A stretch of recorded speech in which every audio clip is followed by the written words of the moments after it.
Seorang pendidik sedianya bisa memberikan contoh yang baik atau teladan bagi siswanya. Namun, tidak bagi seorang guru kesenian di salah satu sekolah menengah pertama di Purbalingga. Guru tersebut tega meruda paksa siswinya yang masih di bawah umur. Pemirsa, selain kasus tersebut, selama 1 jam ke depan, Realita juga akan menghadirkan berita-berita kriminal pilihan. Bersama saya, Lovia Nadian.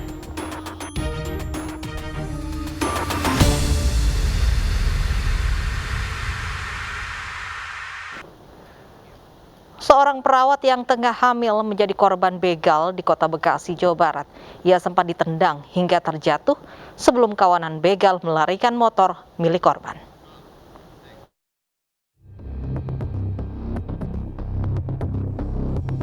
Inilah rekaman kamera CCTV detik-detik kawanan geng motor yang beraksi merampas motor seorang perawat yang tengah hamil. Peristiwa ini terjadi di Jalan W.R. Supratman, Mustika Jaya, Kota Bekasi, Jawa Barat. Korbannya mengendarai motor seorang diri, tiba-tiba dipepet dan diadang para pelaku. Salah seorang pelaku bahkan menendang dan mengancam korban dengan senjata tajam. Saat korban tak berdaya, para pelaku membawa kabur motor korban. Posisi dia duduk, minta tolong. Ya, setelah itu saya tanya mereka yang diambil apa, cuma kendaraan aja, Pak. Kendaraan aja? Iya. So, korban perempuan ya, Pak ya? Perempuan, iya. Katanya juga hamil, Pak?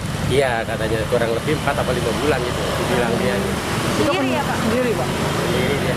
Mau kemana, dari mana mau kemana, Pak? Dari rumah mau berangkat kerja ke Hermina, Bekasi. Aksi begal di kawasan ini kian kerap terjadi. Kondisi jalan yang sepi di malam hingga dini hari, serta minimnya patroli pengamanan, membuat para pelaku begal leluasa beraksi. Warga berharap polisi serius menangani kasus begal di kawasan ini.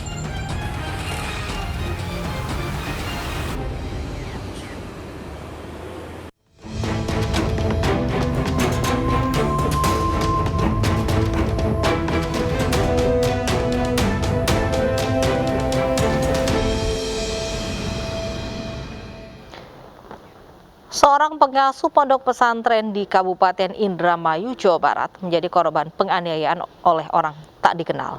Sesaat setelah menganiaya, pelaku ditangkap dan diamuk warga.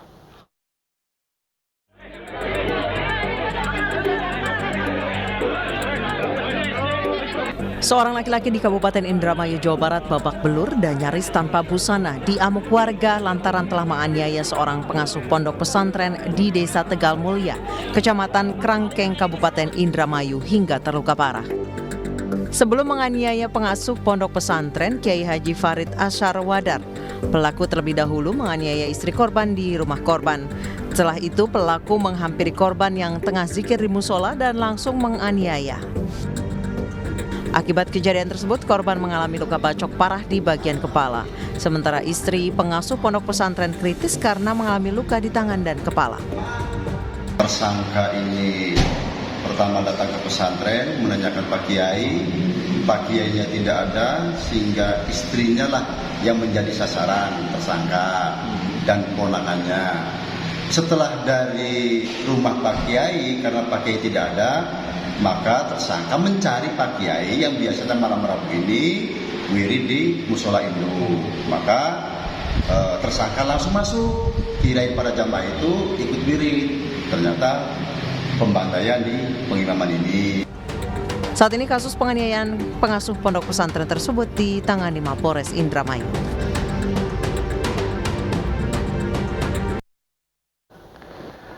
Pemuda pembunuh adik kandungnya di Surabaya, Jawa Timur tertangkap setelah 4 hari buron. Pelaku yang ditetapkan tersangka oleh polisi mengaku sakit hati karena sering dihina sang adik.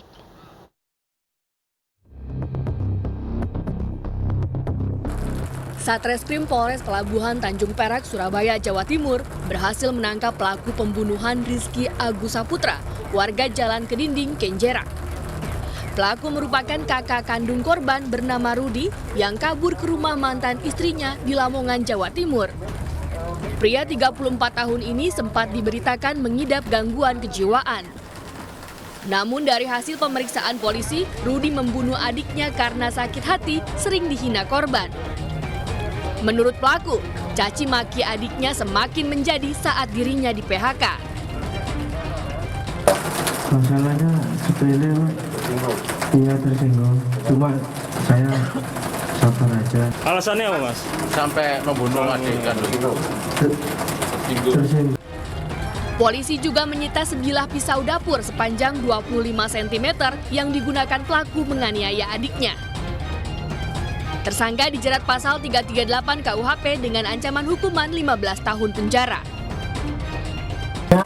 Tersangka ini habis di PHK, kemudian habis cerai dengan istri, kemudian dihina atau disampaikan bahwa oleh si korban jangan nyusahin keluarga terus, jangan minta-minta uang ke orang lain terus, seperti itu.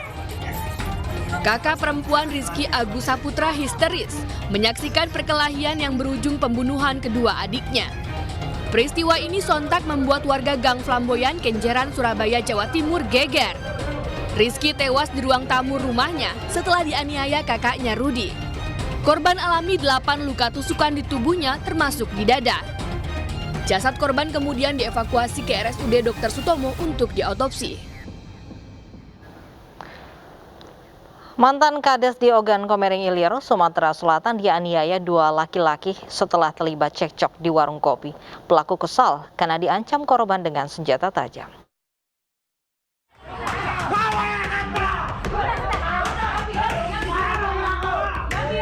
Keributan terjadi di sebuah warung kopi di Dusun Sungai Baung, Desa Bukit Batu, Ogan Komering Ilir, Sumatera Selatan. Salah seorang yang terlibat merupakan mantan kepala desa bersama seorang temannya. Keributan yang dipicu dengan adu mulut dan senjata tajam ini berakhir dengan pembunuhan. Korban merupakan sang mantan kepala desa yang mengancam pelaku dengan senjata tajam saat sedang bernyanyi sambil berjoget. Tidak terima perlakuan korban, pelaku kemudian mengeroyok korban bersama 3 temannya. Korban kemudian tewas di lokasi kejadian. Sempat kabur pasca pengeroyokan, keempat pelaku berhasil dibekuk polisi di lokasi berbeda.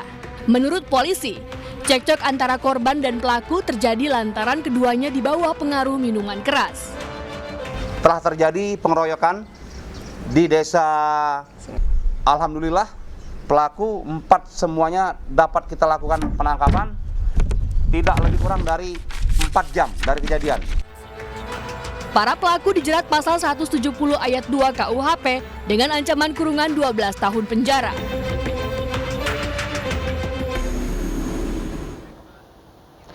Tak terima listrik di rumah orang tuanya diputus, seorang pemuda di Bantul, Yogyakarta menganiaya pegawai PLN. Peristiwa penganiayaan tersebut direkam teman korban sebagai barang bukti laporan ke polisi. Ya saya nggak bisa masak kalau kayak gini, Mbak. Kayak gini gimana? Kamu tuh cari masalah. Aksi kekerasan ini dialami karyawan PLN setelah mencopot meteran listrik di rumah salah seorang warga Sonosewu, Kapanewon, Bantul, Yogyakarta. Pelaku tidak terima aliran listrik di rumah orang tuanya diputus. Aksi kekerasan yang direkam karyawan PLN lainnya ini pun viral di media sosial. Buntutnya pelaku pemukulan yang diketahui bernama Adam diciduk aparat Satreskrim Polres Bantul setelah dilaporkan korban.